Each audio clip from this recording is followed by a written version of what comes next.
हैं paper 1 UGC net JRF को discuss करने के लिए आपका बहुत स्वागत करता हूं।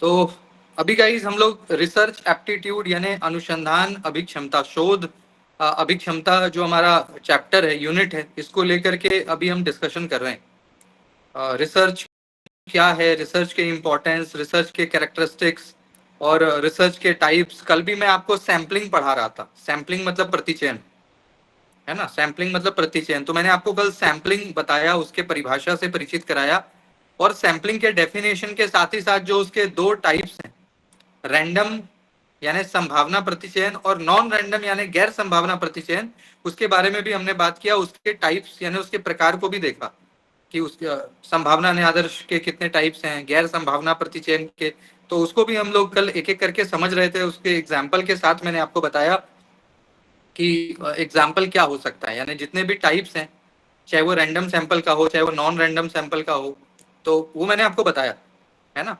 तो ये सब बातें अभी तक हमने की। आज भी हम लोग और भी आगे की बात करेंगे, क्योंकि रिसर्च में बहुत सारी चीज़ें हैं, रिसर्च में बहुत सारी बातें हैं जो हमें करनी है। तो और भी बहुत कुछ करेंगे आज के क्लास में।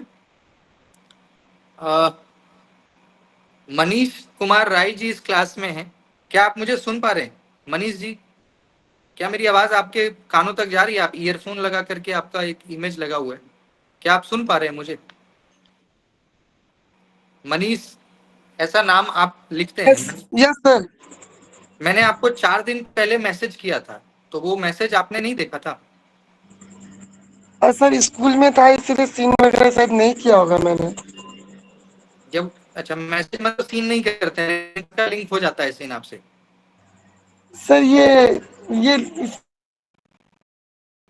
फोन फोन वगैरह रिसीव करने नहीं देते हैं ना, अलग से रखना पड़ता है। मतलब क्या 4-5 फोन रखे हुए हैं? 4-5 फोन है पास में? नहीं सर, दो ही है बस। तो मेरे जैसे गरीब आदमी का भी तो मैसेज देखिए, जिसके पास एक ही फोन है। कोई गरीब व्यक्ति अगर आपको मैसेज कर रहा है तो आपके पास 2 फोन है, पर जिसके पास सिर्फ एक ही फोन है उसका मैसेज देखा करिए। और नहीं देखे हैं तो अभी क्लास के बाद मुझसे आप बात करना, ठीक है। जी जी जी जी जी। कई सारे स्टूडेंट्स को मैं क्या देखता हूँ कि क्लास में आएंगे लेकिन मैं कुछ मैसेज करूंगा तो उसको रीड भी नहीं करते। मतलब एक एक हफ्ता हो जाएगा तो फिर मैं उनको बोलता हूँ। ऐसे हालांकि कम संख्या होती है ऐसे महान लोगों की, लेकिन ऐसी संख्या होती है, 100 में 2-4 ऐसे महान लोग होते हैं, जिसमें से मनीष जी भी एक महान में इनकी गिनती है। तो इसलिए मुझे लगा कि इनको बोलना पड़ेगा। खैर, तो हम गाइस अपने क्लास को स्टार्ट करते हैं। रिसर्च एप्टीट्यूड हमें करना है ना। शोध अभिक्षमता ऐसा टॉपिक अभी हमारा चल रहा है। कल मैं आपको सैम्पलिंग पढ़ा रहा था और आज भी हम लोग करेंगे सैम्पलिंग के आगे की बात। बहुत इंटरेस्टिंग टॉपिक है गाइस। जब हम रिसर्च की बात करते हैं ना, तो रिसर्च, मैंने आपको बताया था ना कि रिसर्च एक बड़ा ही इंटरेस्टिंग टॉपिक है और बहुत काम का टॉपिक है।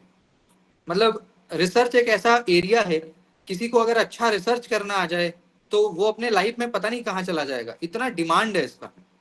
रिसर्च पढ़ना, रिसर्च समझना और रिसर्च करने में बहुत अंतर है। अगर हम में से कोई अच्छा रिसर्च स्कॉलर बन जाए ना, तो उसका इतना डिमांड है भारत में या अक्रॉस ग्लोब में बात कर रहा हूँ, कि आप सोच भी नहीं सकते, इतना डिमांड है। चलो बाहर की तो बात बात की है, लेकिन भारत की भी मैं बात कर रहा हूँ कि अगर एक आपने, क्योंकि देखो रिसर्च तो बहुत लोग करते हैं, लेकिन रिसर्च वाकई में आना, एक होता है काम चलाऊ कि भाई पीएचडी में एडमिशन मिल गया हमने कर दिया। पर गाइस अगर आप रिसर्च के एथिक्स को समझ जाओगे ना, रिसर्च करना समझ जाओगे, तो इतना स्कोप है इसमें कि कहने की बात नहीं। अच्छे अच्छे रिसर्च पेपर लिखोगे, कई सारे मतलब फेलोशिप्स वगैरह भी मिलते हैं, अपॉर्चुनिटीज बहुत मिलता है, गवर्नमेंट भी प्रमोट करती है। तो बहुत मतलब है इसमें स्कोप। तो ये एक ऐसा यूनिट है गाइस जो आपके लाइफ को बहुत बेहतरीन दिशा दे सकता है, बहुत बेहतरीन दिशा दे सकता है। ऐसे में इस टॉपिक को समझना, इसकी बारीकियों को समझना।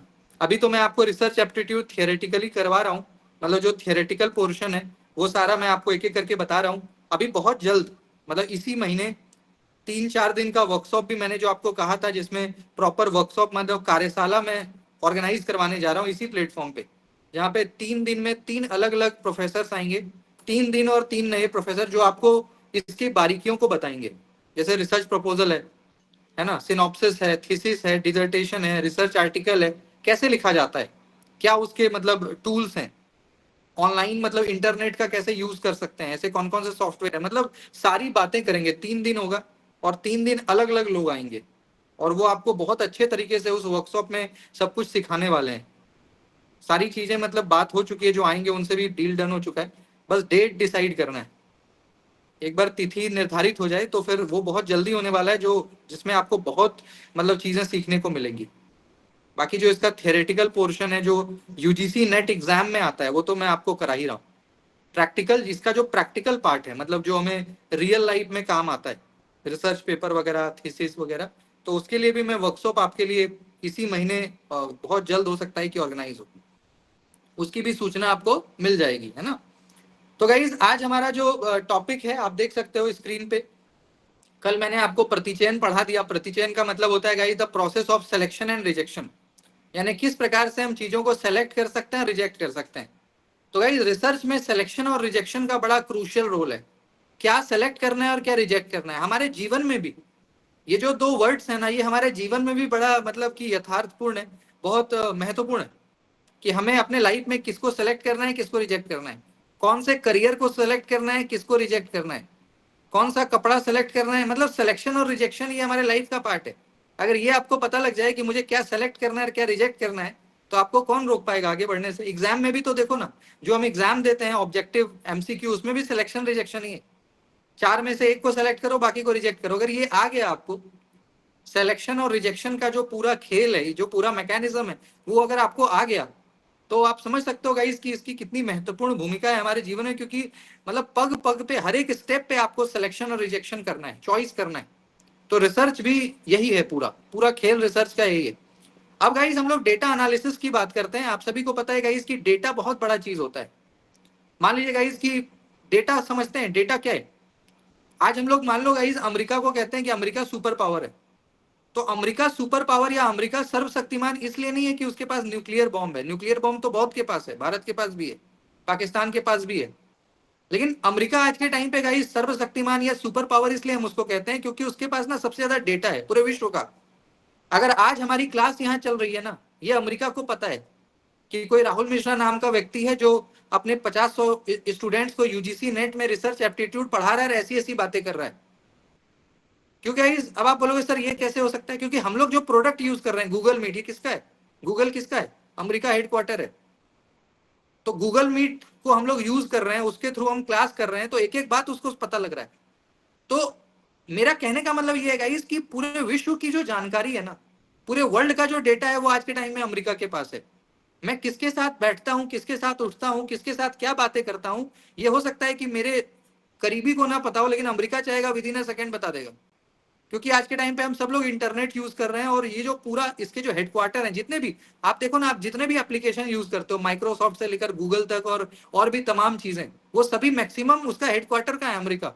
तो अमेरिका के पास एक एक व्यक्ति का डेटा है, चाहे कोई भारत का हो, चाहे अफ्रीका का हो, चाहे न्यूजीलैंड का हो, एक एक व्यक्ति का उसके पास डेटा है कि आपका लाइक क्या, आपका डिसलाइक क्या, आप किसको पसंद करते हो, किसको ना पसंद करते हो, क्या सोचते हो, कैसे व्यक्ति हो, क्या आपका माइंड सेट है, क्या टेम्परामेंट है, क्या फ्यूचर में करना चाहते हो। आपसे ज्यादा तो गूगल को पता है, और गूगल को पता है मतलब अमेरिका को पता है। इसलिए गाइस आज पूरा विश्व उससे डरता है। डरता है मतलब पूरे विश्व को पता है कि भाई किसी को भी ये चाहे तो मसल देगा, क्योंकि गाइस मेरी कमजोरी उसको पता है ना। आज मान लीजिए कि मुझे आपकी कमजोरी का पता लग जाए, या आप मेरी कमजोरी जान जाओ, तो आप तो मुझे जो बोलोगे वो मुझे करना पड़ेगा। ऐसा होता है ना। अगर आपकी कमजोरी किसी को पता लग जाए, भाई आपकी कमजोरी क्या है, वो किसी को पता लग जाए, तो वो क्या करेगा, आपको ब्लैकमेल करना शुरू कर देगा कि भैया ये करो नहीं तो ऐसा कर देंगे।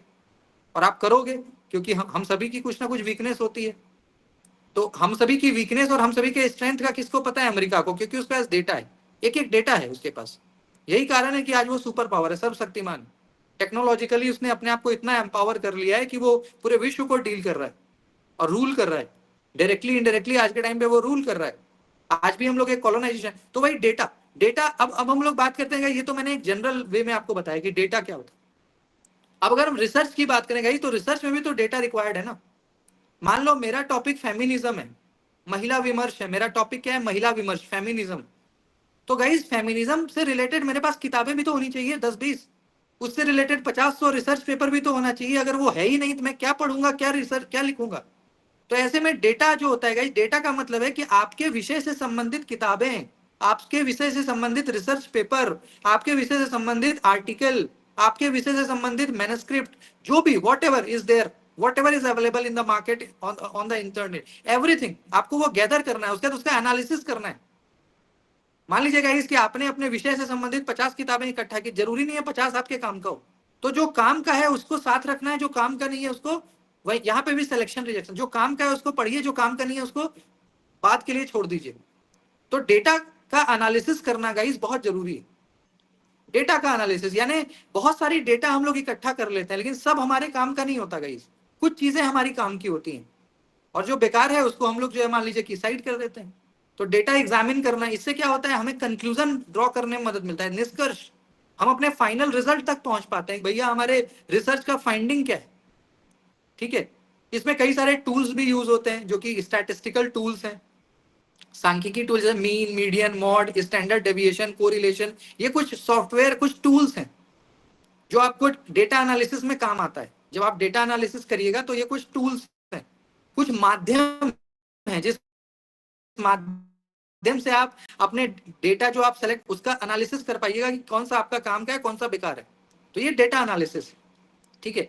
इसके बाद guys research ethics. Research ethics का मतलब क्या होता है, dos and don'ts. Dos and don'ts मतलब क्या करना है और क्या नहीं करना है। तो रिसर्च एथिक्स का मतलब है गाइस शोध का संविधान, जो आपको बताता है कि अगर आप रिसर्चर हैं तो आपको ये चीज मानना है, ये चीज नहीं मानना। तो कौन सी चीजें माननी है उसको देखिए। Be honest and fair. जब भी आप रिसर्च करें गाइस, आप ध्यान रखें कि आप ऑनेस्ट हो, फेयर हो, किसी प्रकार का पक्षपात ना करें, प्लेगराइज ना करें। पता लगा कि दूसरे का लिखा हुआ आपने डबल पब्लिकेशन ना करें। जैसे मान लीजिए कई चीजें, चैट जीपीटी, इंटरनेट, आजकल तो बहुत आसान है ना। आजकल तो डेटा इकट्ठा करना is like very much easy, fraction of second में, मतलब आंख आंख झपकते आप डेटा, क्योंकि चैट जीपीटी आ गया ये। पर गाइस इस चीज का ध्यान रखना कि रिसर्च आपका अपना होना चाहिए, यानी कि आप खुद से पढ़ो, खुद से लिखो, उससे आपको नॉलेज भी होगा और उससे क्या होगा कि आपको आगे काम भी आएगा। तो प्लेगियराइज नहीं करना, कॉपी पेस्ट मत करिए रिसर्च अगर आप कर रहे हैं तो, ठीक है। इसके साथ ही साथ गाइस आपके जो सहयोगी हैं, हमेशा गाइस अगर किसी का आप मदद ले रहे हैं तो उसको क्रेडिट जरूर दीजिए। ये रिसर्च का एथिक्स है। आपने रिसर्च किया होगा, नहीं भी किया होगा तो कभी आपने देखा होगा रिसर्च में एक कॉलम आता है बिब्लियोग्राफी।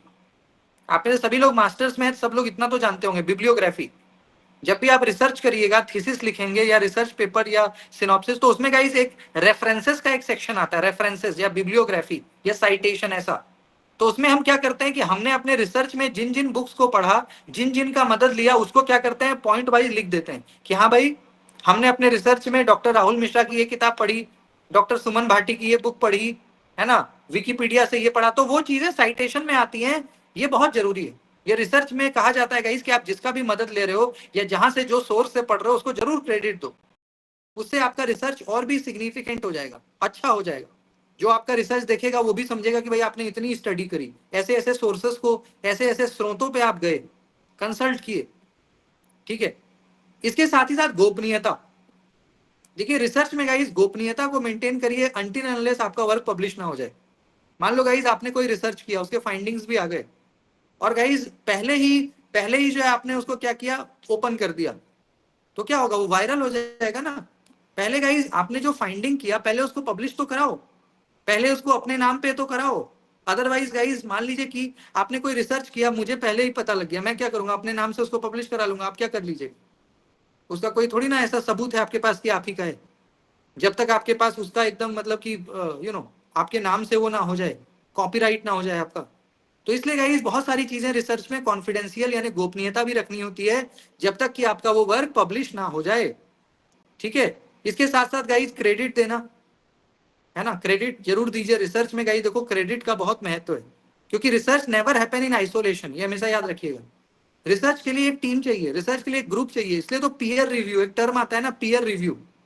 पीयर रिव्यू जर्नल्स भी होते हैं और पीयर रिव्यू एक बड़ा ही इंपॉर्टेंट टर्म है रिसर्च का। पीयर का मतलब जैसे हम सभी लोग क्या है, एक दूसरे के पीयर। हम सभी लोग इस क्लास में एक दूसरे के क्या है, पीयर्स हैं। मतलब सभी लोग एक एज ग्रुप के हैं, और एज ग्रुप के नहीं भी हैं तो हम सभी लोग एक ही फील्ड के हैं, सभी लोग रिसर्चर हैं। सभी लोग रिसर्चर हैं और टीचर्स हैं, प्रोफेसर, ऐसा है।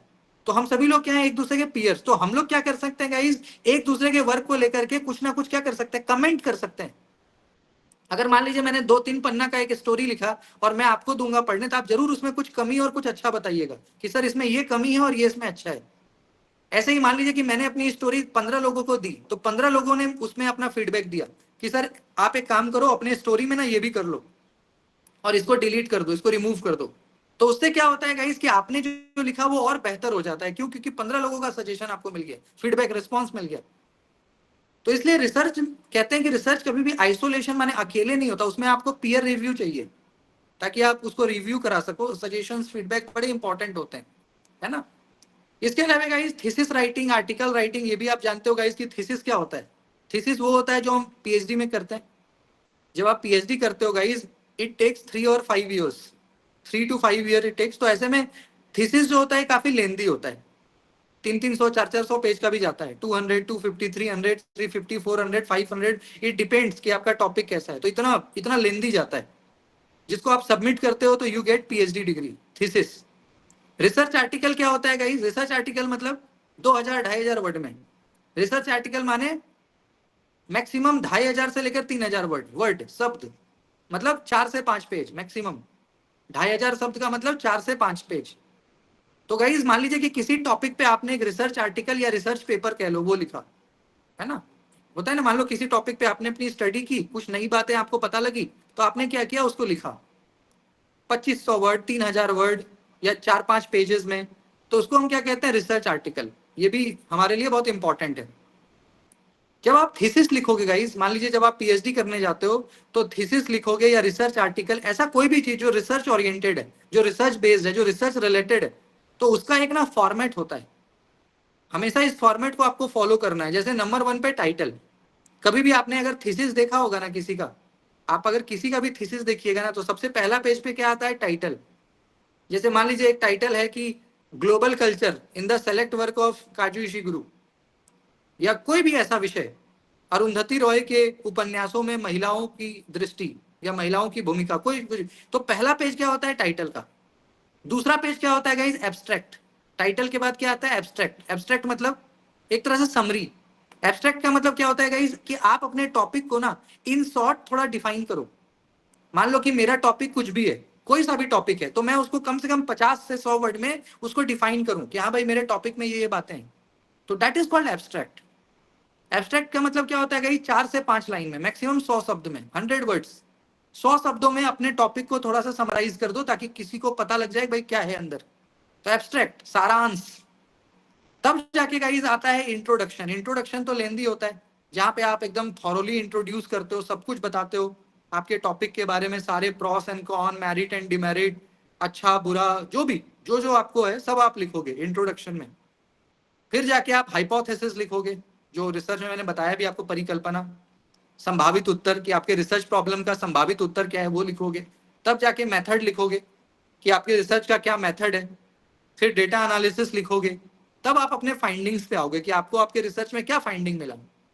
क्योंकि रिसर्च का मतलब ये प्रॉब्लम, समस्या, शोध समस्या, तो शोध समस्या का क्या समाधान मिला, क्या फाइंडिंग मिला, उसको लिखिए। तब लास्ट में निष्कर्ष डालिए कि आप किस निष्कर्ष पे पहुंचे, कंक्लूजन पे पहुंचे। और लास्ट में जाके रेफरेंस। रेफरेंस जो भी मैं आपको बता रहा था, रेफरेंस का मतलब क्या है गाइस कि जब भी आप रिसर्च करिएगा ना, तो आपको रिसर्च के दौरान कई सारे बुक्स को पढ़ना पड़ेगा, कई सारे रिसर्च पेपर पढ़ने पड़ेंगे, विकिपीडिया को भी विजिट करना पड़ेगा, और भी ऐसे तमाम सोर्सेस पे जाना पड़ेगा। तो जो जो चीज आप गाइस रिसर्च के दौरान यूज कर रहे हो ना, उसको साथ के साथ लिखते चलो। मान लीजिए कि आपने पूरे रिसर्च में ऐसे 50 अलग अलग सोर्सेस को कांटेक्ट किया या विजिट किया, तो उन 50 को मेंशन करिए। That is called reference. Hindi में क्या कहते हैं? संदर्भ सूची। संदर्भ सूची, संदर्भ का मतलब है कि मैंने अपने रिसर्च को कंप्लीट करने के लिए इन इन किताबों को पढ़ा, इन इन वेबसाइट को कंसल्ट किया, इन इन जगहों पे जाकर के बातें की, इंटरव्यू किया। तो एक एक चीज मेंशन करना होता है, ये बहुत महत्वपूर्ण है। दैट इज कॉल्ड रेफरेंस और संदर्भ सूची। तो ये गाइस बिल्कुल सीक्वेंस है। अब आप कभी भी रिसर्च पेपर लिखोगे, शोध प्रपत्र लिखोगे, शोध प्रपत्र, तो उसमें ये आपको फॉलो करना है। पहले टाइटल यानी शीर्षक, शीर्षक के बाद सारांश यानी एब्स्ट्रैक्ट, जो 50 से 100 वर्ड का होता है, जिसमें आप अपने टॉपिक को इन शॉर्ट बताते हो, भाई मेरा टॉपिक क्या है, 50 से 100 शब्दों में, 3-4 लाइन में। इंट्रोडक्शन में तो गाइस पूरे अपने रिसर्च पेपर के बारे में हर कुछ, कि भाई इंट्रोड्यूस कराते हो एवरीथिंग अबाउट योर रिसर्च। तब जाके हाइपोथेसिस यानी आपके समस्या का संभावित उत्तर क्या हो सकता है, पॉसिबल आंसर, टेंटेटिव आंसर। तब मेथड बताओ, कौन से method, qualitative method, quantitative method, historical method, empirical, कौन सा मेथड है? शोध की कोई तो विधि अपना रहे होंगे। अब आप साहित्य के हैं तो साहित्य में क्वालिटेटिव है ना, गुणात्मक विधि, तो ऐसा लिखिए कौन सा मेथड, वो भी हम बताएंगे आपको। डेटा एनालिसिस फिर लिखिए कि आपके डेटा का क्या एनालिसिस आया, तब फाइंडिंग, और तब जाके निष्कर्ष और संदर्भ सूची लास्ट में। तो ये पूरा एक फॉर्मेट है। This is like the format as far as thesis और रिसर्च आर्टिकल इज कंसर्न। ठीक है, इसके बाद गाइस हमारा एक टर्म आता है रिसर्च डिजाइन। रिसर्च डिजाइन का मतलब क्या होता है गाइस? शोध प्रारूप। समझ रहे हैं? रिसर्च डिजाइन का मतलब क्या होता है? शोध प्रारूप। प्रारूप का मतलब क्या है? Planning, outlining. हम कोई भी काम करते हैं ना कुछ प्लानिंग हमारा रहता है। अगर बिना प्लान के आप कोई काम करेंगे तो उसके फेल होने का चांस ज्यादा होता है। और क्योंकि रिसर्च तो देखो टाइम टेकिंग प्रोसेस है, समय लगता है इसमें, एक दिन दो दिन या एक महीना दो महीना में नहीं होगा, इट टेक्स टाइम।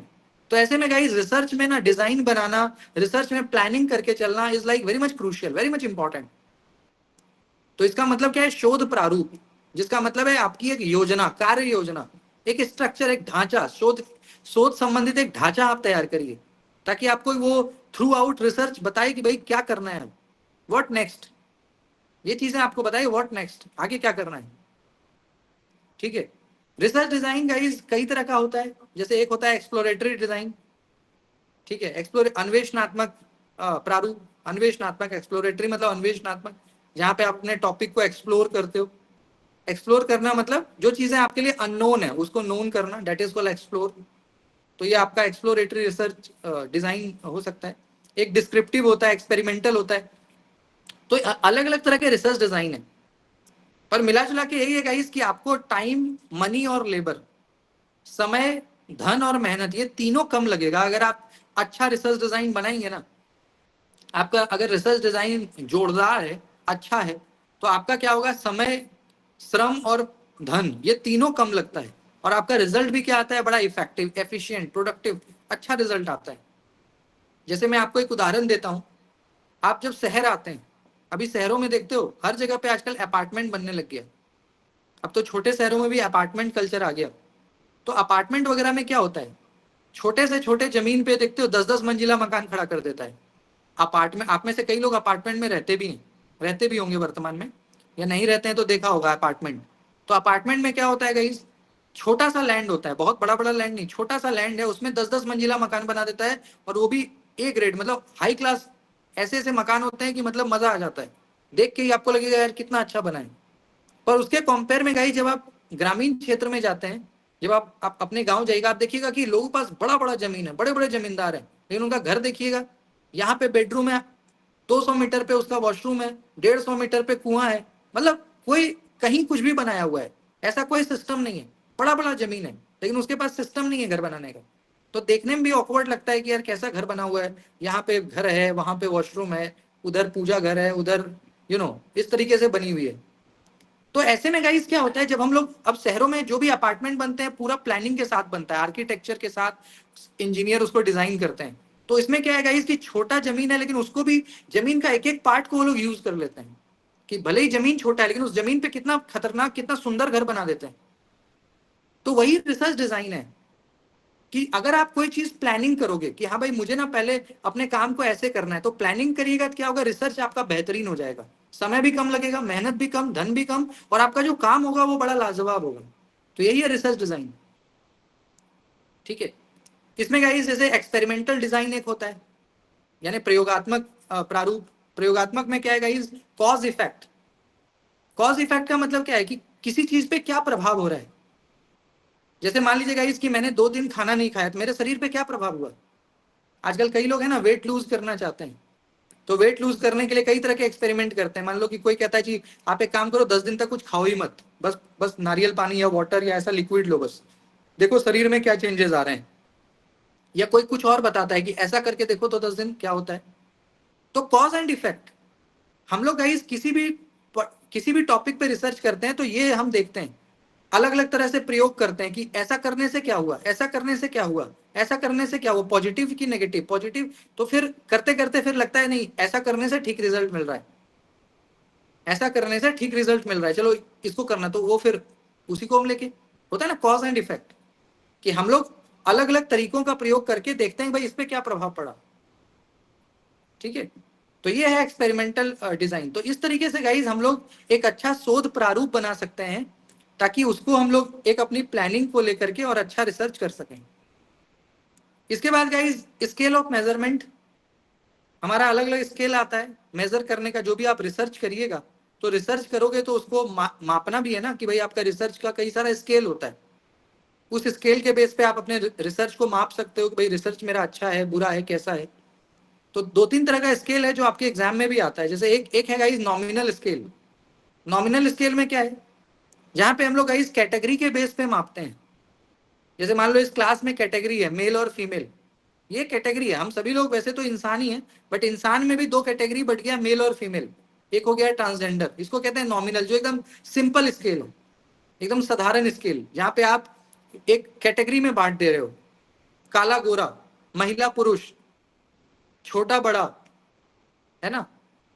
तो ये कैटेगरी है कि ऐसी दो कैटेगरी में आपने क्या किया, पूरे पॉपुलेशन को दो पार्ट में बांट दिया, तो इसको कहते हैं नॉमिनल स्केल, जो साधारण रूप से एक पॉपुलेशन को दो या तीन पार्ट में डिवाइड करता है। एक होता है गाइस ऑर्डिनल स्केल। ऑर्डिनल का मतलब क्या है, जहां पे आप रैंकिंग करते हो, रैंकिंग। जैसे मान लिया कि इस क्लास में 100 बच्चे हैं, और मुझे ये जानना है कि भाई इस क्लास में कौन सबसे तेज है, कौन उसके बाद को, मतलब मुझे एक रैंकिंग करनी है, ताकि मुझे ये पता लग सके कि इस क्लास के टॉप 10 में कौन कौन आते हैं। मैंने क्या किया, एक टेस्ट लिया, और टेस्ट लेके 50 मार्क्स का टेस्ट लिया, उसमें जिसको टॉप 10 में आया उसको मैंने रैंकिंग दे दिया, रैंक 1, रैंक 2, रैंक 3, ऐसा करते करते मैंने 100 का रैंक। इसको कहते हैं ऑर्डिनल स्केल, जहां पे आप गाइज एक से दूसरे का कंपेयर बहुत इजीली कर पा रहे हो कि ये ज्यादा बेहतर है, राम श्याम से ज्यादा बेहतर है, श्याम जो है वो रवि से ज्यादा बेहतर है। तो that is called ordinal scale, ranking, जो क्लासरूम में भी हम लोग करते हैं, ताकि हम लोगों को ये पता लग सके कौन सा बच्चा ज्यादा बेहतर है, उस पर हम लोग और फिर फोकस करते हैं। तो ऑर्डिनल स्केल। एक होता है गाइज इंटरवल स्केल। इंटरवल का मतलब क्या होता है, जहां पे गाइज एक ऐसा स्केल जो बिल्कुल कॉन्टिन्यूअस चल रहा है, जैसे जैसे तापमान या हमारा वेट। जैसे तापमान है, सपोज करिए तापमान, जैसे हम कहते हैं ना कि आज का टेम्परेचर 46 डिग्री है ना, या 47 है, 48 है, मतलब बिल्कुल इक्वल ऑर्डर में चलता है, 41, 42, 43, 44, ठीक है, एक एक के गैप पे 40, 48, 49। तो इसको कहते हैं इंटरवल, कि एक एक के गैप पे हमारा तापमान, जैसे आज हम कहते हैं 42 डिग्री है, आज 43 है, आज 48 है। और रेशियो स्केल क्या है गाइस, जहां पे हम पॉइंट को भी कंसिडर, जैसे वेट है, मेरा वेट हो सकता है 75 किलो 500 ग्राम, किसी का वेट हो सकता है 80 किलो 900 ग्राम, ऐसा होता है ना। जैसे मान लीजिए आपने अपना वेट मेजर किया, तो वो एग्जैक्ट 75 ही नहीं आएगा, एग्जैक्ट क्या ऐसा आता है 75.80 kg। किसी का वेट आता है 90.24 kg, यानी 90 किलो 240 ग्राम। या मान लीजिएगा इसकी हम किसी की हाइट मेजर करते हैं, मान लीजिए कि हम सभी के क्लास में हाइट है, मान लो मेरी हाइट है 5 फीट 7 इंच, किसी की है 5 फीट 9 इंच, किसी की है 5 फीट 10 इंच। यहाँ पे पॉइंट का यूज कर रहे हैं, 5.1, 5.2, 5.3, 5 फीट 4 इंच, 5 फीट 5 इंच। इसको कहते हैं रेशियो स्केल, जहाँ पे एकदम इस तरह का, मतलब कि पॉइंट पॉइंट में भी डेटा हमारे पास आ जाता है, पॉइंट 5.1, 5.2, 5.3। ऐसे ही वजन को भी हम नापते हैं, किसी का वजन हो सकता है कि 100 किलो और 100 किलो 1 ग्राम हो, किसी का 100 किलो 2 ग्राम, यानी 100.1, 100.2, ऐसे लिखते हैं ना। तो this is called ratio scale. तो ये गाइस 4 अलग अलग तरह के स्केल हैं मेजरमेंट के, जो रिसर्च में आपके काम आता है। अब तो आई थिंक इस बार भी या लास्ट ईयर ये आया भी था मैच करने को, ये एग्जाम्पल दिया हुआ था, आपको मैच करना था कि नॉमिनल स्केल क्या होता है, ऑर्डिनल क्या होता है। तो ऑर्डिनल मतलब ऑर्डर, मतलब रैंकिंग, 1 2 3 4 5 रैंकिंग। रेशियो का मतलब जहाँ पे पॉइंट का भी यूज आप कर रहे हो, जैसे हमारा वेट है, हमारी हाइट है, ठीक है। इंटरवल का मतलब जहाँ पे बिल्कुल इक्वल ऑर्डर पे एक एक टेम्परेचर, जैसे तापमान 40 डिग्री, 41, 42, एक एक के गैप पे बढ़ता है। और ऐसे ही नॉमिनल स्केल, जहाँ पॉपुलेशन को हम दो तीन पार्ट में बांट देते हैं, होमोजीनस, जैसे हम सभी लोग we all are human, but human में भी हम मेल और फीमेल हैं, काले और गोरे हैं, छोटे और बड़े हैं। तो ये क्या है, कैटेगरी हो गया, एक ही ह्यूमन को ही हमने we divided into two parts. तो this is called scale of measurement, ठीक है। इसके बाद गाइस रिसर्च में एक टर्म आता है वैधता, वैलिडिटी। वैलिडिटी मतलब वैधता। एंड रिलायबिलिटी, निर्भरता। देखिए रिसर्च जो है ना गाइस वैलिड होना मांगता है, रिलायबल होना मांगता है, मतलब कि आपका जो रिसर्च हो वो मान्य हो। क्योंकि गाइस आप जो रिसर्च करोगे ना, आम जनमानस को क्या पता, आम जनमानस को तो रिजल्ट से मतलब है। जो कॉमन पब्लिक है उसको उतना रिसर्च के बारे में नहीं पता, वो तो बस रिजल्ट देखता है। मुझे अगर बुखार है तो मुझे क्यों बुखार हुआ, कैसे हुआ, बॉडी का कौन सा ऑर्गन काम नहीं कर रहा है, ये मैं नहीं जानूंगा। मैं डायरेक्ट डॉक्टर को जाके बोलूंगा भैया मुझे बुखार है, मुझे डायरेक्ट दवाई दो, मैं खाऊं और ठीक हूं। ऐसा ही होता है। जो कॉमन पब्लिक होता है वो डॉक्टर के पास जाके ये थोड़ी पूछता है कि मुझे कैसे हुआ, मुझे क्यों हुआ, कौन सा ऑर्गन, ये कहता है जी मुझे दवाई दो, मेरा फीवर है, मुझे ऐसा कुछ दो मैं ठीक हो जाऊं। उसके आगे उसको मतलब नहीं होता। तो जो आम जनमानस है ना उसको आपके फाइंडिंग से मतलब है, बस उसको बस आपके रिजल्ट से कि हाँ भाई इस प्रॉब्लम का ये समाधान है, बस वो समाधान से ही उसको मतलब है।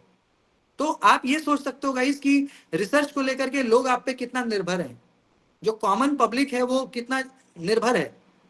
क्योंकि गाइस अब मान लो गाइस कि हमें वैक्सीन लगा, अभी कोविड का वैक्सीन लगा, तो हमें कितना लोगों ने पूछा कि यार ये वैक्सीन का मतलब ऐसा तो नहीं कोई साइड इफेक्ट है, ऐसा तो नहीं है कि कुछ इसमें जहर है। सरकार ने लगाया, हमने लगा लिया। या आप डॉक्टर के पास जाते हो गाइस, डॉक्टर आपको इंजेक्शन लगाता है, आप में से कितने लोग उससे पूछते हो भाई ये इंजेक्शन किस चीज का है, ऐसा तो नहीं कि इसमें कुछ जहर है। आप डॉक्टर पे इतना ट्रस्ट करते हो कि आपको वो जो इंजेक्शन देता है, जो दवाई देता है, 100 में 99 लोग बिना पूछे बिना जाने ले लेते हैं बस उसको। एक लोग हो सकता है एक्सेप्शन जो इंक्वायरी करे, अरे ये क्या लगा रहे हैं आप, तुरंत इंटरनेट पे देखे भाई ये क्या है, फिर उसके हाँ भाई अब लगाओ। तो ऐसे में गाइस आप ये समझिए कि रिलायबिलिटी होना कितना जरूरी है, क्योंकि आप पे बहुत लोगों का विश्वास है आपके फाइंडिंग पे। तो ऐसे में आपका रिसर्च जो है गाइस वो एक तो मान्य हो, आप उसको अच्छे से वेरीफाई करिए, जो भी आपके फाइंडिंग है उसको अच्छे से सत्यापित करिए, कोई गलती ना रहे, कोई चूक ना रहे, ताकि उसकी रिलायबिलिटी मतलब उसमें निर्भरता जो है हो सके। आपका जो परिणाम आया, आपके जो फाइंडिंग्स आए, वो मैक्सिमम टाइम तक उसका एक रेलिवेंस रहे, उसकी प्रासंगिकता रहे, वो सत्य रहे। ऐसा ना हो कि एक समय के बाद वो गलत हो जाए, है ना। तो ये बहुत जरूरी है गाइस, इसलिए रिसर्च टाइम टेकिंग इसी कारण से होता है, क्योंकि आपका जो रिजल्ट आएगा ना वो बहुत लोगों के जीवन को प्रभावित करेगा। आपका जो परिणाम आएगा वो बहुत सारे लोगों के जीवन में उसका प्रयोग होगा बाद में। तो ऐसा ना हो कि आपका फाइंडिंग मतलब ऐसा हो जो खुद ब खुद अपने आप में क्वेश्चन मार्क हो। ठीक है, तो इसलिए आपका रिसर्च क्या होना चाहिए, एक तो मान्य, दूसरा कि उसमें विश्वसनीयता होनी चाहिए, गलती नहीं होना चाहिए, इस चीज का ध्यान रखें। इसके बाद गाइस एक टर्म है प्लेगियरिज्म, साहित्य की चोरी, हिंदी में क्या बोलते हैं, साहित्यिक चोरी।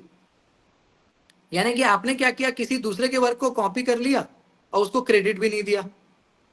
जैसे मान लीजिए कि मैंने आपको, आप में अभी क्लास में आ रहे हो, आपका नेट हो गया, आपका जेआरएफ हो गया, जैसे ही आपका नेट जेआरएफ हो गया आपने मेरे को पहचानने से इनकार कर दिया। आप कौन है, क्या बात कर रहे हैं ये, मतलब मैं आपको जानती ही नहीं, मैं आपको जानता ही नहीं।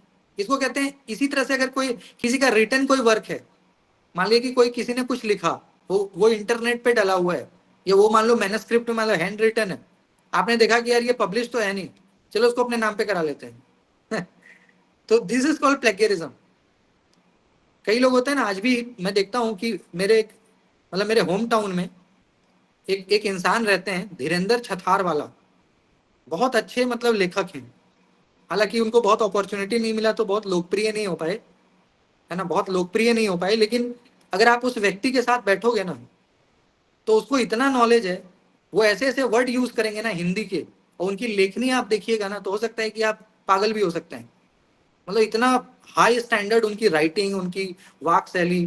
बट क्योंकि उनको अपॉर्चुनिटी नहीं मिला, पुराने जमाने के, इंटरनेट आता नहीं, तो अपने आप को वो प्रेजेंट नहीं कर पाए मार्केट में, अपने आप को मतलब हाईलाइट नहीं कर पाए। लेकिन आज भी उनके घर कभी मैं जाता हूँ तो मतलब एक एक रूम पूरा भरा हुआ है, मतलब मैनस्क्रिप्ट से, कोई पब्लिकेशन उसका नहीं हुआ है। मतलब इतनी मोटी मोटी किताबें, एक से एक साहित्य की, ज्यादातर हिंदी में ही लिखते हैं, पर एक से एक बुक है, अगर आप उसको पढ़ोगे लगेगा यार काश ये मेरे नाम पे हो जाता, मैं लोकप्रिय। तो ये होता है साहित्यिक चोरी। मान लीजिए कि अब उन्होंने लिखा बट उनको नहीं पता पब्लिकेशन, पुराने लोग हैं, उतना उनको संपर्क नहीं है, लिखना तो आता है लेकिन पता नहीं कि भाई कि कैसे पब्लिश कराएं, उतना पैसा भी नहीं है कि पब्लिकेशन जाके करा लें, तो लिख तो दिया। अब गाइस मान लीजिए कि कोई कोई व्यक्ति वहां पे गया, आपके जैसा कोई व्यक्ति गया और देखा कि ये तो ऐसे ही इनके साथ ऊपर चला जाएगा, इनके साथ कहाँ चला जाएगा, ऊपर चला जाएगा, तो क्यों ना इनकी मेहनत को जो है तब्दील कर देते हैं अच्छाई में। अब आपने क्या किया कि उनको जाकर के एक लिफाफा पकड़ा दिया कि आपने इतना मेहनत किया, ये वैसे भी कूड़ा बन जाएगा। सही बात है, कुछ दिन बाद तो कूड़ा ही बन जाएगा ना, चूहा काट देगा ये सब, तो क्यों ना इसको थोड़ा सा डॉक्यूमेंटेशन करा लें। अब मान लो कि वो मान गए, तो मान गए तो आपने क्या किया, बिना मेहनत के उसमें एक लिफाफा पकड़ा के दिया और उसमें अपना थब्बा लगा दिया। हाँ भाई, अब लोगों को लगा भाई आप तो बड़े लेखक हो, इतनी अच्छी किताब आपने लिख दी। कई लोग करते हैं, आज के समय में ऐसा करना बहुत आसान है वैसे, लेकिन इसको हम प्लेगरिज्म बोलते हैं, तो साहित्यिक चोरी, जहाँ पे आप साहित्य दूसरे का लिखा हो, ऐसा है ना। ये अनएथिकल भी होता है, अनैतिक आप इसको कह सकते हो, गैर कानूनी भी कई मामलों में इसको आप कहा जा सकता है। इसलिए कहते हैं कि अगर आप किसी की मदद लेते हो उसको साइट जरूर करो, यानी रेफरेंसेस में जरूर डालो, अपने साइटेशन में उसको दो, ताकि वो लगे कि हाँ भाई आपने इनकी मदद ली है, तो इसको अच्छा माना जाता है। ठीक है। अब गाइज, आईसीटी इन रिसर्च, शोध में तकनीक। आप सभी को पता है गाइज कि हम लोग आईसीटी की कितनी मदद लेते हैं आज के टाइम पे। आईसीटी ने हमारे लाइफ को बेटर बनाया, इजी बनाया, कंफर्ट बनाया। हर एक स्टेज पे हमें ये मतलब कि मदद करता है, बहुत मदद करता है आईसीटी। ठीक है। जैसे इंटरनेट, इंटरनेट तो मतलब कुछ भी बता सकता है आपको। ऐसे ही एक्सेल, एसपीएसएस एक सॉफ्टवेयर है, रिसर्च का एक टूल है जिसको यूज कर सकते हो आप। एमएस एक्सेल तो आप जानते ही हो। Google scholar, you all know, Google scholar पे मतलब नाना प्रकार के पेपर्स वगैरह डले हुए हैं, गूगल स्कॉलर। ऐसे ही जोटेरो, मेंडले, ये रेफरेंसिंग के लिए मतलब एक प्लेटफॉर्म है, प्रॉपर एक वेबसाइट है जहां जाके आप साइटेशन वगैरह में कैसे करना है वो मदद ले सकते हो। अच्छा, आईसीटी आपको डेटा एनालिसिस, साहित्य का सर्वेक्षण, राइटिंग, हर चीज में मदद करता है। मतलब ऐसा कोई जगह ही नहीं है जहां आईसीटी आपकी मदद नहीं करेगा। दुनिया का ऐसा कोई काम नहीं है जहां आईसीटी आपके लिए यूजफुल नहीं हो, हर चीज आईसीटी को पता है। तो रिसर्च में भी गाइस हम कोई भी काम करेंगे ना, आईसीटी आईसीटी का आप मदद ले सकते हो, और आईसीटी आपको क्या करेगा, थोड़ा चीजों को इजी कर देता है। अब तो और भी इजी हो गया चैट जीपीटी के आने से, कंटेंट इजीली आपको मिल जाएगा, उसको पढ़ करके फिर आप अपने वर्ड में लिख सकते हो, है ना। या रिसर्च स्कॉलर वगैरह है, या शोध गंगोत्री है, शोध गंगा है, अकेडमिया है, कई सारे। तो आप अगर करना चाहें तो मतलब बहुत सारी चीजें हैं जो आपको मतलब अवेलेबल है, बहुत आसानी से उपलब्ध है इंटरनेट पे। ऐसे ही लिटरेचर रिव्यू, जैसे हम अभी साहित्य की समीक्षा की बात कर रहे हैं, शोध समीक्षा, कि आपने आपका जो लिटरेचर है, यानी आपका जो रिसर्च प्रॉब्लम है, आपका जो रिसर्च का टॉपिक है, शोध का विषय, तो उस विषय से संबंधित जो लिटरेचर है, उस विषय से संबंधित जो किताबें हैं, टेक्स्ट बुक हैं, उसको एक बार रिव्यू करना बड़ा जरूरी है। मान लीजिए कि मैंने दलित लिटरेचर, दलित विमर्श पे मैं काम कर रहा हूं, तो मेरे विषय पे पहले क्या काम हुआ वो मुझे पता होना चाहिए। मान लीजिए मैं पर्यावरण पे काम कर रहा हूँ, मेरा काम किस पे है, पर्यावरण पे, तो पर्यावरण पे अभी तक क्या काम हुआ वो मुझे एक आइडिया होना चाहिए, तभी तो मैं आगे करूंगा ना कि हाँ भाई अभी तक ये हुआ, अब आगे मैं ये कर देना चाहता हूँ। तो ये हमेशा ध्यान रखिएगा, ये लिटरेचर रिव्यू का मतलब है कि अभी तक क्या काम हुआ, आप जिस विषय पे काम करना चाह रहे हैं उस विषय पे टिल डेट क्या क्या काम हो गया वो आपको पता होना चाहिए, ताकि उसके बाद का आप कर सको, है ना। इसी को हम कहते हैं लिटरेचर रिव्यू, ताकि कोई भी चीज रिपीट ना हो। ऐसा ना हो कि पुराने समय में पहले भी किसी ने ऐसी बातें कर रखी है, आपने भी वही बातें कर दी, फिर क्या फायदा है। अच्छा, रिसर्च गैप, एक टर्म आता है रिसर्च गैप। रिसर्च गैप का मतलब क्या है? रिसर्च गैप का मतलब है गाइस कि क्या जरूरत है। जैसे मान लीजिए गाइस कि हम सभी के लाइफ में कुछ ना कुछ गैप है। गैप का मतलब जो चीज आपके पास नहीं है, दैट इज कॉल्ड गैप। जो चीज आपके पास नहीं है वो मैं आपको प्रोवाइड करा दूं, तो आपका गैप क्या होगा, फुलफिल हो जाएगा। तो इसी प्रकार से रिसर्च गैप का मतलब क्या है कि कोई ऐसा चीज जो अभी तक ना हुआ हो, कोई ऐसा चीज जो अभी तक ना हुआ हो, अगर वो आप कर दो तो दैट इज कॉल्ड रिसर्च। ठीक है, उसको हम क्या कहते हैं, रिसर्च गैप। तो आपको ना रिसर्च का गैप निकालना है। गैप का मतलब कि ऐसा चीज जो अभी तक ना हुआ हो, ऐसा चीज जिसके बारे में अभी तक कोई डिस्कशन ना हुआ हो, कोई किसी ने लिखा ना, तो उस गैप के बारे में आप करो, तभी तो रिसर्च होगा ना। जो ऑलरेडी हो चुका है उसको करके क्या करोगे। तो गैप आपको पता कैसे लगेगा, लिटरेचर रिव्यू के माध्यम से। क्योंकि शोध की, जब साहित्य की समीक्षा आप करिएगा, तो समीक्षा जब आप करेंगे तो आपको पता लग जाएगा कि मेरे विषय के बारे में ये बातें हो गई हैं, तो अब मुझे क्या बातें करनी है वो आपको समझ आ जाएगा। ठीक है। मान लीजिए कि कोई बड़ा सा बाजार है, कोई बड़ा सा मार्केट है, और आप वहां बिजनेस करना चाहते हो, तो आप क्या करोगे, उस मार्केट को जाके एक बार देखोगे, बढ़िया से 2-3 बार विजिट करोगे, आप ये देखोगे कि यार इस मार्केट में क्या होना चाहिए जो नहीं है। मान लो कि कोई मार्केट है जो आपके कॉलेज से बिल्कुल सटा हुआ है, आपके कॉलेज के बाहर का एक मार्केट है, वहां पे सब कुछ मिलता है, लेकिन वहां पे कोई जूस का दुकान नहीं है। अच्छा, बच्चों को जूस तो पीना ही चाहिए। आपको ये लगा कि यार कॉलेज में 10,000 बच्चे पढ़ते हैं, इस मार्केट में हर चीज है, सारा दुकान है, लेकिन जूस का दुकान अगर मैं खोल दूं तो मुझे लगता है सेल बहुत होगा क्योंकि मैं इकलौता हूंगा। तो आप क्या करिए वहां पे जूस, इसको कहते हैं गैप फाइंड आउट करना, कि आपने उस पूरे बाजार की समीक्षा करने के बाद आप इस नतीजे पे पहुंचे कि क्योंकि ये कॉलेज है, 10,000 बच्चे पढ़ते हैं, अगर मैं एक अच्छा जूस का दुकान खोल दूं तो बच्चे जरूर दिन भर में 500 बच्चे, 100 बच्चे मेरा जूस पियेंगे, मतलब मुझे 5-10 हजार का इनकम हो जाएगी। तो इस तरह से हम लोग क्या करते हैं, एक रिव्यू करते हैं मार्केट का या लिटरेचर का या प्रॉब्लम का, भाई क्या प्रॉब्लम है ना। अब स्कूल गए, स्कूल के बच्चों से बात करी, देखा भाई बच्चों की क्या प्रॉब्लम है, तो दैट इज कॉल्ड गैप। तो ये भी चीजें आपको लिटरेचर रिव्यू से मिल जाती हैं, नए नए आइडियाज भी आपको मिल जाते हैं, रिसर्च का लिमिटेशन पता लग जाता है कि भाई मेरे विषय का क्या लिमिटेशन है, अभी तक क्या काम हुआ है ना, ये सारी चीजें।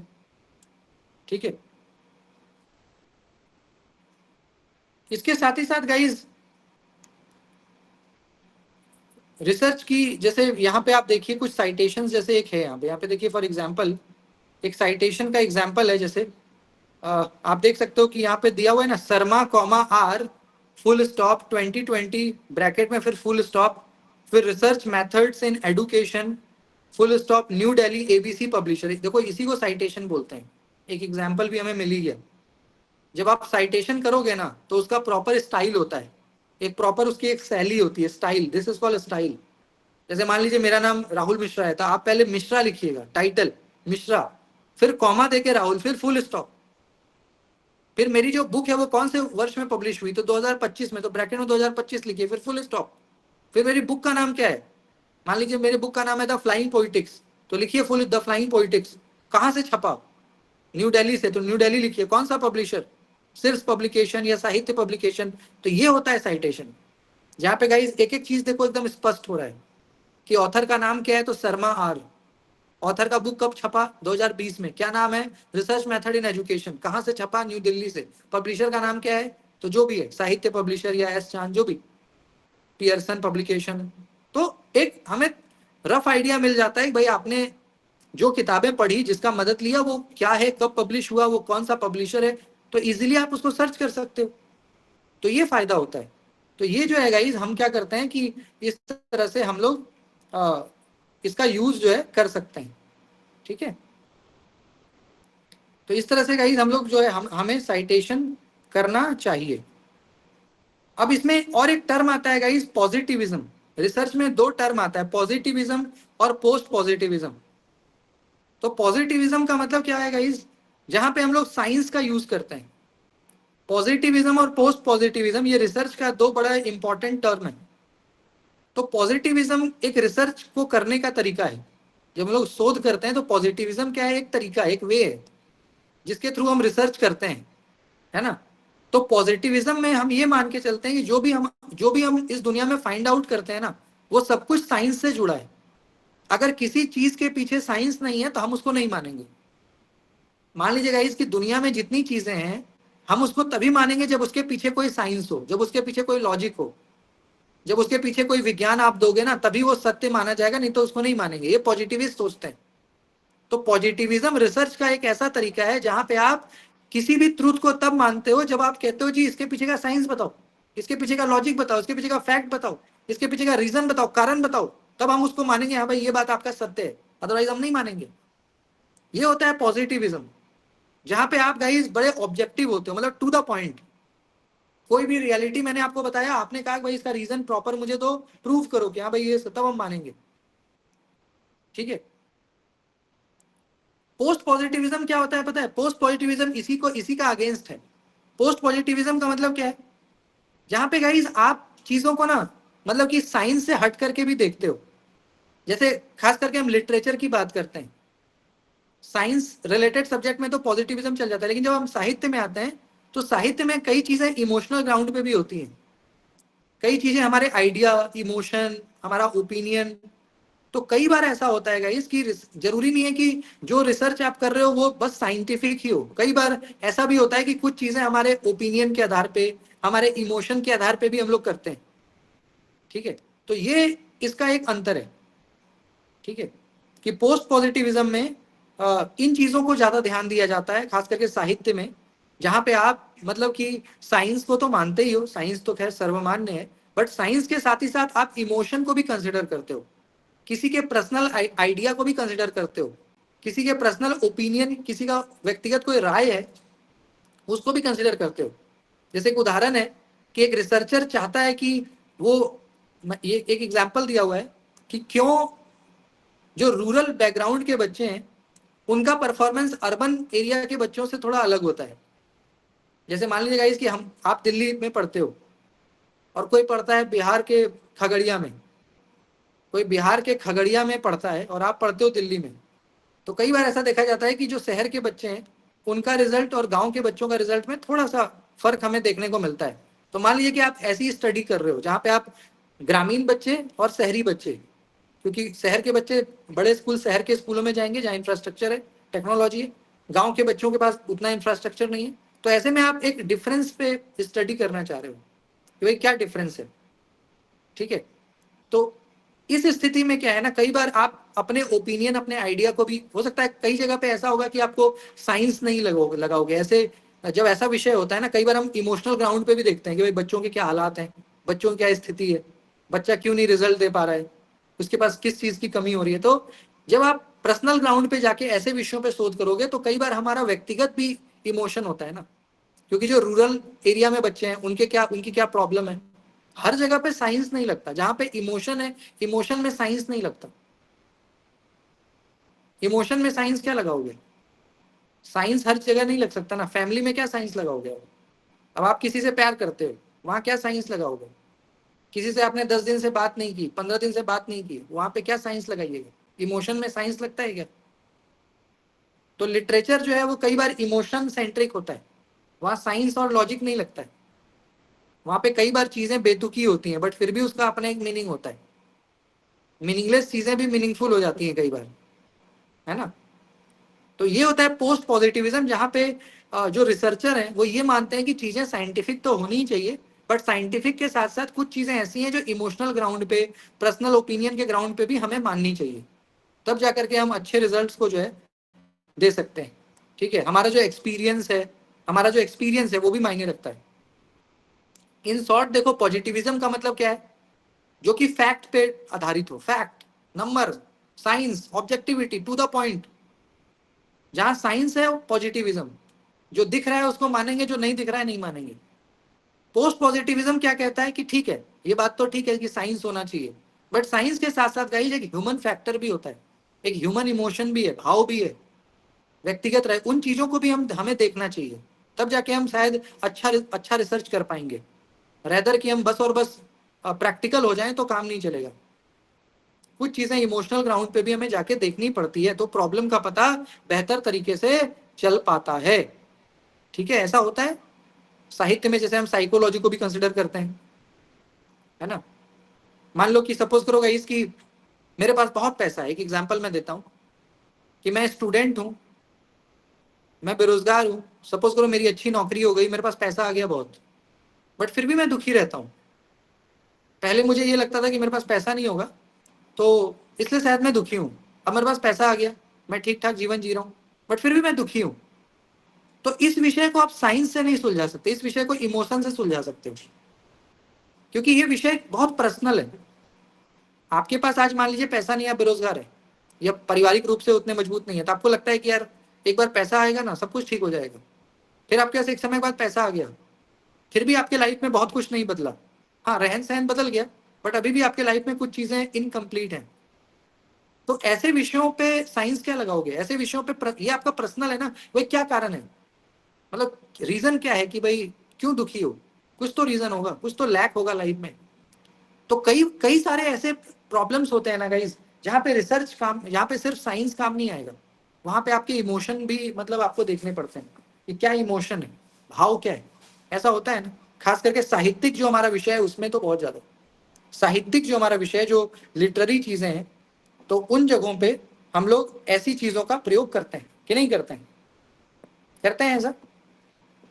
जैसे मैंने अभी एक एग्जांपल आपको दिया या इस तरह के बहुत सारे एग्जाम्पल्स हो सकते हैं जहाँ पे आप किसी के मनोविज्ञान या किसी के भाव को देखना ज्यादा महत्वपूर्ण है। ठीक है, तो ये पोस्ट पॉजिटिविज्म है जहाँ पे आप बियॉन्ड साइंस, साइंस के बियॉन्ड भी बहुत सारी चीजें हैं ना हमारे दुनिया में तो बहुत सारी चीजें साइंस नहीं प्रूव कर पाता। गॉड के एग्जिस्टेंस पे कहाँ कोई प्रूव कर पाया आज तक? गॉड के एग्जिस्टेंस को कहाँ कोई प्रूव कर पाया? साइंस देख पाया क्या? फिर भी हम और आप मानते हैं ना कि God is there, we are the believer of God. हमने नहीं देखा, मैंने आज तक भगवान शिव को नहीं देखा है, मैंने आज तक गणेश जी को नहीं देखा, गॉडेस सरस्वती को नहीं देखा, लेकिन फिर भी मान रहे हैं। कई लोग नहीं भी मानते हैं, कम्युनिस्ट है, नहीं मानते हैं, कहते हैं जो हमें दिखेगा वही हम मानते हैं।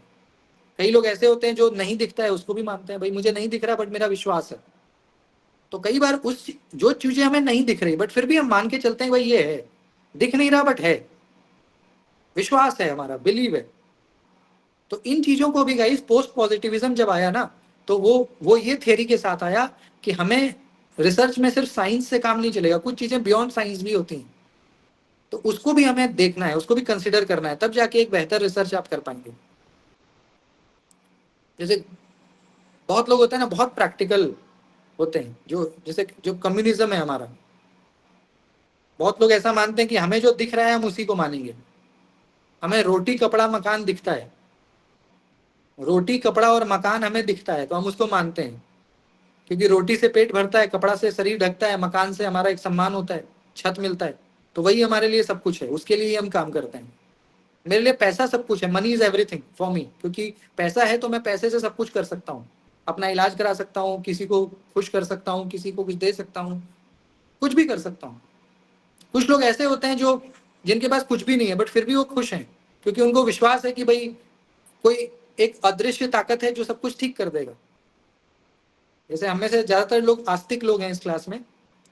आस्तिक क्या होते हैं? यही होते हैं ना, आपके पास कुछ भी नहीं है, फटे हाल हो, लेकिन फिर भी एक विश्वास है कि एक दिन सब कुछ अच्छा हो जाएगा, one day everything will be fine, may God bless us.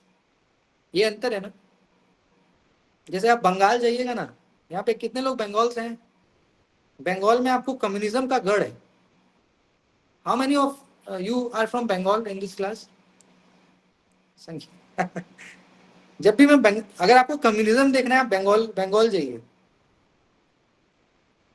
Bengal communism का एपी सेंटर माना जाता है, वहीं से कम्युनिज्म का जन्म हुआ है, और बड़े बड़े जो रिवॉल्यूशनरी हुए, क्रांतिकारी हुए, कम्युनिस्ट मूवमेंट वो बंगाल से ही हुए।